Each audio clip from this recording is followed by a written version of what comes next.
આઝાદીના વર્ષોમાં મને આ કામગીરી મને મળી છે સાહેબ, અને હજુ સુધી 5મા મહિનામાં જો આવીને ધારાસભ્યશ્રીએ બધા આવીને જો ખાતમુહૂર્ત કરી ગયા, પણ હજુ સુધી કામ ચાલુ કર્યું નથી. અને અમારે તો જવા આવવાની તો એટલી બધી તકલીફ પડે છે કે ના પૂછો વાત, કે આ તો 3-4 દિવસથી અમને નદી પસાર થઈ નથી, અને નિશાળ પણ આ બાજુ છે અને ગામ પણ પેલી બાજુ છે. એટલે અમારે ખેડૂતોને ખાતર લઈ જવા કે આ છે તે છે, કોઈ અમારે એમ કે નીકળે એવો કોઈ રસ્તો બીજો છે નથી.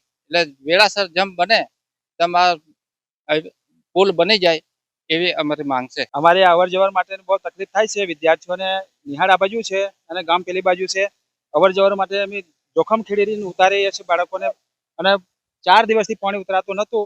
હમણાં પાણી 2 દિવસથી કાલથી ઉતરાય છે, અને જવર અવર માટે ખેડૂતોને ખાતર પાણી લીજવા માટે બધું તકલીફ પડે છે. કહેવાય અમારે તાત્કાલિક આ કામગીરી હાથ ધરીને ચાલુ કરે એવી અમારી માંગ છે.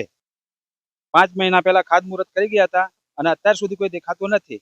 હવે આ કામ થશે કે નહીં થાય એનો મને કોઈ એવો અવિશ્વાસ જેવું લાગે છે એમ. એટલે તાત્કાલિક આવીને કામગીરી હાથ ધરે.